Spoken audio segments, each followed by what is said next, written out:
Bob would occasionally have shoulder pain until he discovered the #1 way to treat this issue. Now, make a long story short, he found out that his shoulder blade was actually the problem, not his shoulder joint. So now we're going to go through great detail of what exercises Bob did to get his shoulder blade back in place and fix his issues. The whole idea is that here's the shoulder blade. Now what happened is Bob's shoulder blade was depressed, not emotionally, but physically. It actually was down a little bit. It doesn't take a lot to stretch the muscles here and create that pain. Okay, the first exercise in Rick's book is called all fours rocking. So in order to do this, you need to be on your hands and knees. So what I'm going to do is sit my butt towards my heels while keeping my hands pushing down into the mat. Sit here for 3 to 5 breaths and relax, and then I'm going to return to the starting position.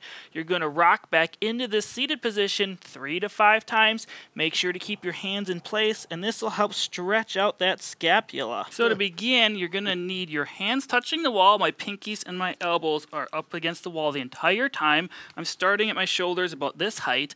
Then I'm going to start sliding my arms up the wall. When I get to this point, I'm going to think about my scapulas turning out, helping lift my arm up. Once I'm up here, I'm going to try to hold it for 3 breaths, and then I'm going to come back down.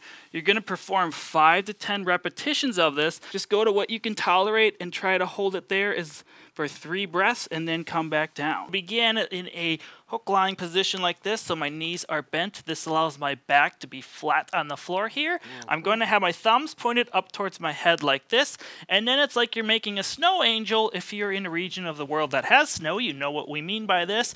So you're going to bring your arms up overhead, keeping your elbows and shoulders straight as long as you can. You can either hold it here for 30 seconds, or you can just kind of do repetitions, slow and controlled. Try to keep your hands in contact with the floor as much as you can. Once I'm straight up, I'm going to lean towards that side. So this is going to apply a stretching force to the shoulder here.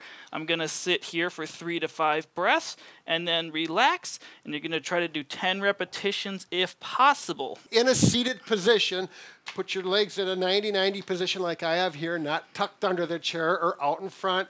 And then this hand, the right hand, will go on the sternum right here, the other hand on your abdomen. Think about this hand as going up towards the ceiling at an angle, and then your hand on your stomach, you're going to feel those muscles actually tighten up. Take a pillow that you sleep with, fold it in half, and then you squeeze it in there, and there you have a nice, soft, cushy armrest. It's comfortable, it's soft, and it elevates the shoulder appropriately.